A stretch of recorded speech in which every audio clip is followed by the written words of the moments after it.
seperti macan itu tadi yang sering ganggu banget tuh lah. Saya dikejar harimau ya ada 2-3 lah mau makan saya gitu loh. Saya lihat orang pada dimakan, saya lari ngumpet itu. Terus kalau ngimpi-ngimpi buruk sering itu perempuan ya sosoknya seperti kuntilanak gitu. Istighfar.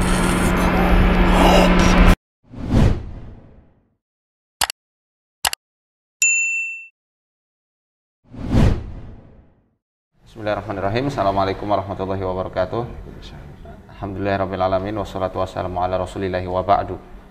Sobat MFO, kembali lagi kita di segmen kisah kita, di mana segmen ini menayangkan beberapa kisah-kisah yang inspiratif dan juga mungkin kisah yang bisa kita ambil ibrahnya dari para narasumber-narasumber yang kita undang di studio ini untuk menceritakan pengalaman-pengalaman selama hidupnya, mobil khusus pengalaman gangguannya ya, gangguan metafisik yang sudah diikhtiari berkali-kali mungkin ya tidak kunjung sembuh, atau pengalaman-pengalamannya berobat dengan cara-cara yang tidak syar'i.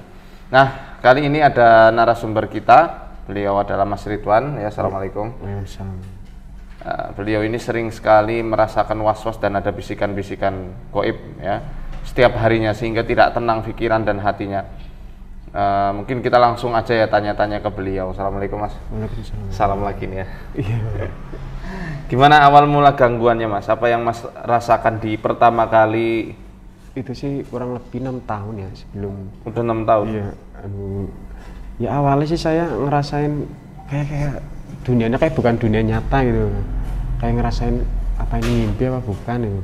Lama saya rasain terus, nah sini-sininya ya itu saya kayak apa, linglung lah rasanya gitu loh, kayak ibaratnya kayak ngimpi gitu, rasanya kayak orang ngimpi gitu. Lah kesini saya ngerasain apa-apa nih, saya ngaji, sholat apa segala macam, saya kayak seperti bolak-balik seakan kayak hawa itu saya harus mengikuti gitu, kalau tidak saya rasanya kayak was-was. Bisikannya biasanya apa yang ya kayak misalkan yang dialami? Ya kayak misalkan kayak sholat apa itu tadi bacaannya kayak kurang, saya mengulang lagi Quran, mengulang terus ya kan. Terus kan di badan saya emang ya mungkin ada terah, bisa ada terahnya ya? Iya. Terah apa itu? Ya leluhurnya bilang yang ngeruqyah saya sebelumnya itu.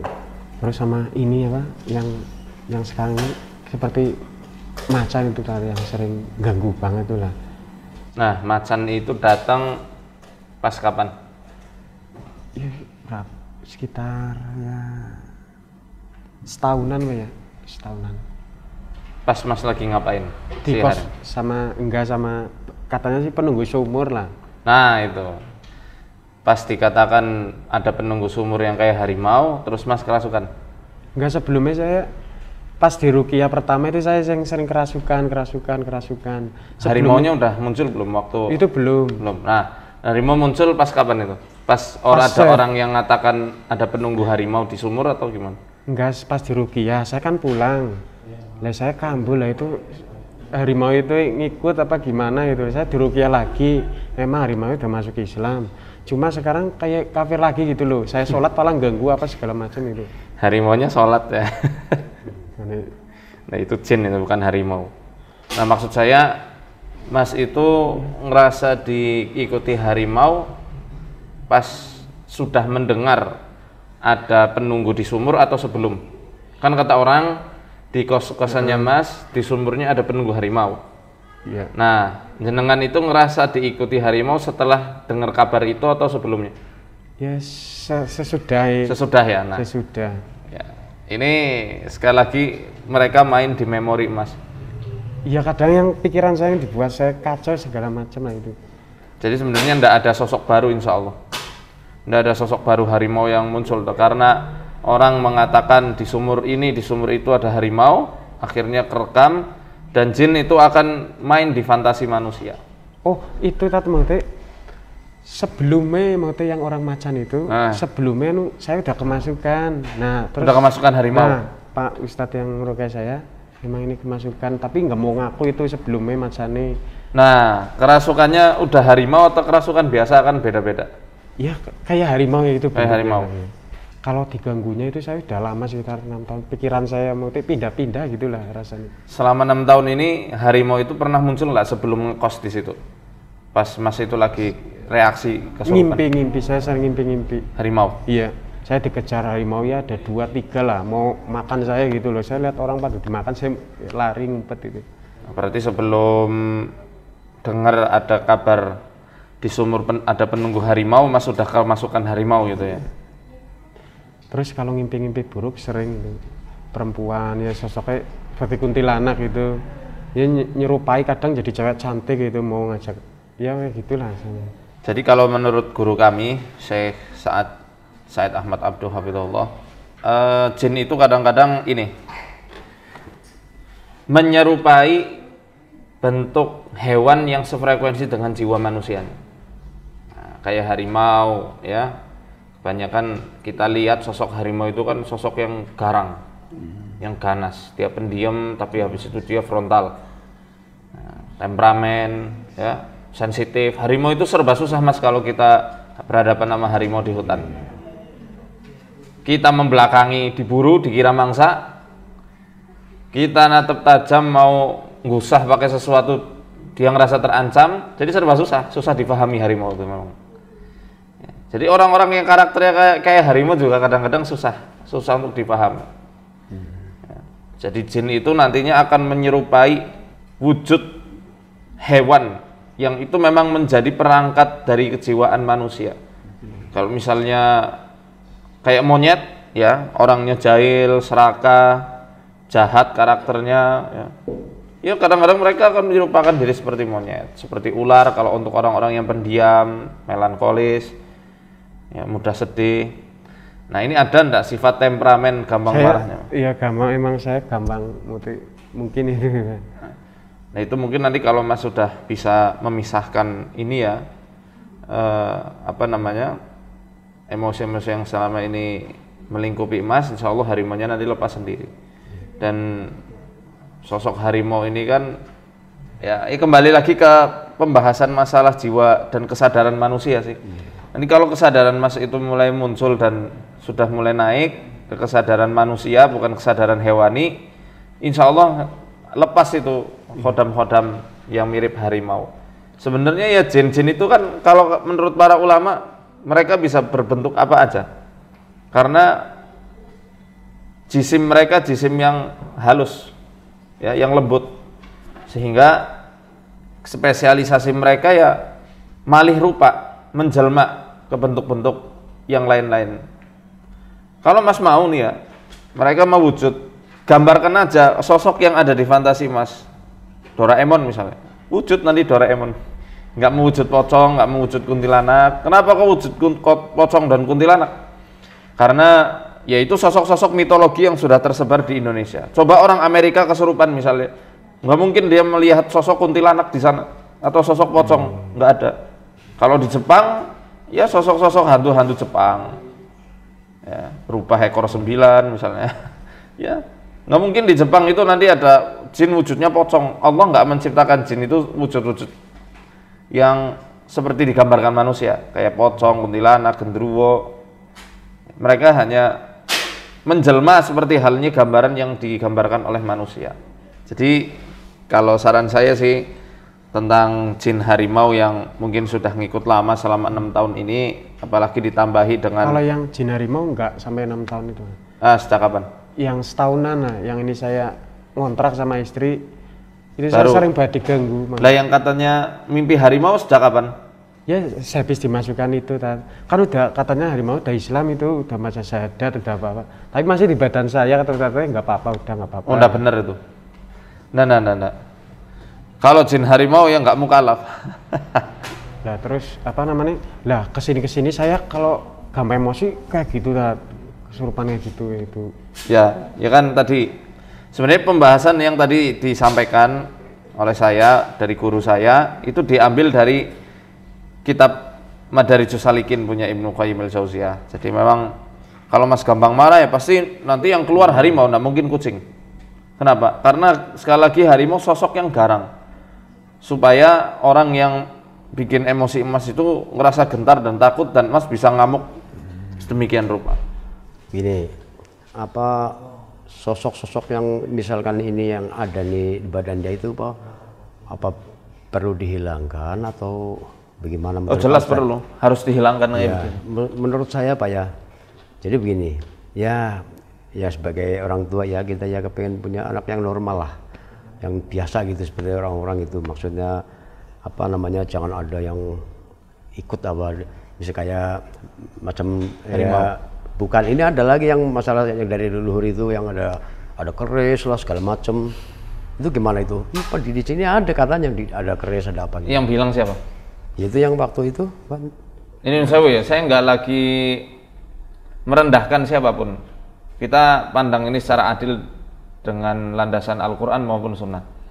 Keris, ya mungkin lah kalau energi yang diserupakan seperti keris atau yang misalnya bisa-bisa aja itu. Tapi kalau bisa terjadi juga. Ya, tapi kalau keris dimasukkan udah mungkin. Memang betul. Ya menurut saya gitu, menurut anggapan saya itu kalau memang ada bayangan keris itu udah masuk ke badan dia gitu, apa iya ya keris kok bisa masuk ke badan gitu kan udah mustahil lah buat saya. Saya juga kadang-kadang ada rasa percaya, ada rasa enggak gitu loh. Dan saya kalau kayak gitu jangan dipercaya. Itu sudah ke tahap yang berbahaya sih sebenarnya. Ya makanya kan saya begini, saya pengennya itu anak saya lah biar semua itu biar hilang lah semua lah. Insya Allah. Kita mohon sama Allah. Iya, kita udah minta sama Allah, kita doa siang malam misalkan kan, ya memang Allah mungkin belum kasih ya. Ini kalau lagi datang Pak, lagi kesurupan sering kali Pak. Kadang-kadang di masjid juga tuh, habis jamaah. Dia yang keluar itu genderuwo Pak. Genderuwo? Itu gayanya gitu loh, laganya gitu loh, mirip sekali. Padahal itu dalam masjid, saya bingung. Ya, udah itu kadang-kadang yang sering kali di rumah Pak. Asal lagi ngeblank pikiran, udah pasti langsung nyakar biasa. Sampai kasur habis di rumah Pak, pada daun, pada keluar kapuk itu. Saya kadang-kadang ya prihatin lah bagaimana caranya itu. Itu nanti saya kasih gambaran seperti ini supaya nanti Mas bisa tahu arah penyembuhannya. Jadi yang bisa menyembuhkan ya tentu Allah Ta'ala. Kemudian diri Mas sendiri. Adapun kita selaku orang yang membantu mengobati, kita hanya memberikan petunjuk ya. Jalan penyembuhan itu begini dan begitu. Sesuai arahan dari Al-Quran, dari sunnahnya Nabi, dan juga dari para ulama. Jadi nanti Mas yang survive sendiri. Ya. Kadang-kala orang setelah diruqyah, pas diruqyah bisa keluar jin. Tapi setelah pulang, balik lagi. Nah, itu nanti balik lagi. Kenapa kok kayak gitu? Nah, ini kan berarti ada hal yang kurang beres. Bukan jinnya kuat, enggak, demi Allah enggak ada jin yang kuat. Yang bermasalah kan berarti yang harus dikoreksi diri manusianya. Yang sakit di sini siapa kan? Jin apa manusia? Manusia. Jin itu ibaratnya kayak virus. Orang pergi ke dokter misalnya, flu. Sudah dibilangin sama dokter, jangan makan es misalnya. Jangan makan micin kebanyakan. Sugestinya dapat, sembuh lah, minum obat sehari 2 hari. Habis itu minum es lagi. Kambuh lagi enggak? Iya. Jadi ya masalahnya kan sebenarnya bukan pada ingusnya. Berarti dari diri manusia itu sendiri. Dari diri manusianya ini harus disiplin. Nah, yang nanti akan kita lihat ya, kira-kira apa yang jadikan jinnya bolak-balik terus. Lihat tangannya, Mas. Ini memang sih ada jin terahnya. Istighfar. Mas Ridwan. Dengerin saya. Istighfar. Ayo. Sadarnya dikontrol ya.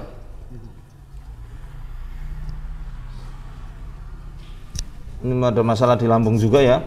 Punya mah? Dulu, Pak. Pernah tipes? Enggak pernah tipes. Pipisnya lancar enggak? Apa sering tersendat? Enggak sih, lancar. Lancar aja. Cuma saya sering nahan kalau sering nahan. Jangan sering tahan ya. Punya migrain? Nah itu yang saya rasain, saya bisa yakin itu kadang saya kayak ngerasain sakit kepala kalau mikir itu. Iya, ini ada. Terlalu kepikiran apa gimana itu. Jadi saya harus ngilang ini caranya itu bolak-balik. Coba buka, lihat lidahnya. Dengak aja, dengak. Kipas anginan terus ya? Iya Pak, iya. Ini Soalnya ada- di kos-kosan panas. Panas ya, ya. Soalnya Maklum ya. istri itu sering juga keganggu loh. Kadang ular lewat, saya lagi ngaji kayak seperti halusinasi apa ular lewat tuh. Yang dulu yang parah, yang dulu di kos-kosan dulu itu sering lihat gendruwo apa segala macem. Ini kondisinya panas banget dan memang udah agak nyerang ke area saraf mas. Terus ada stagnasi energi di area lambung sama limpa. Ya ini karena adanya paparan patogen luar dari angin, dari udara yang nggak sehat, yang biasanya berpengaruh sekali malah justru biasanya untuk peningkatan asam tubuh dari paparan AC maupun kipas angin. Ini daerah kanan Mas ini sering bermasalah ini daripada yang kiri. Sering ngerasa kesemutan enggak? Iya. Iya, itu. Karena pembuluh darahnya banyak yang kesumbat, banyak stagnasi energi di area kanan. Ya ini aja lah, mudahnya penyumbatan, sehingga energi yang dipasok dari nutrisi makanan dan lain-lain itu enggak kesebar dengan baik di area kanan. Makanya tadi waktu cek yang kanan langsung reaksi itu harimau. Macan, biskuat. Terus ini juga kayaknya pernah jatuh kali ya, ada masalah tulang belakang nih. Waktu itu masih kecil Pak. Waktu Mungkin di tulang toraka di sini nih. ini kan pernah ini juga pernah nih jatuh nih. Di daerah situ. Ini kelihatan temperamennya. Ini saraf memang ada saraf. Ya itu ada masuk ke saraf ini. Ya mungkin ya karena sistem cernanya bermasalah sih. Kalau kondisinya panas kayak gini, pengobatannya mudah. Sering-sering aja makan sayur sama buah. Sayur buah. Sayur bening. Konsumsi Ya boleh dulu sayur bening, apa kelor aja. lebih bagus itu. Kelor bagus ya. Manfaatnya banyak. Daun katu misalnya. Coba saya lihat dari mata. Lihat ini saya. Wajahnya di sini. Wajahnya ngadep saya. Mendelik. Terus mendelik lagi.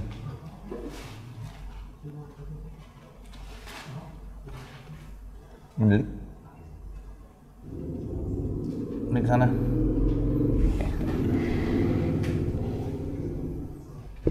Pernah ngalami ngerasa terkekang? Pernah dulu saya mantan pondok, bekas pondok. Dulu kan nggak betah lah, Nggak betah Betul, dipaksa. Nah, Mungkin- Terus terkekang di situ. mungkin Ya. karena itu awalnya itu. Saya iya. jadi ngerasa Sejak kayak ngerasain kayak gini. Ya. Ikhlas, ridho. Ya kita sih namanya kepengen ya memang orang tua kepengennya Pak ya biar masuk pondok lah, pengen biar ini jadi orang yang soleh lah. Ya. Ya kenyataannya kan Allah menentukan lain, gitu kan? Ini sebenarnya ada mispersepsi di sini, Pak.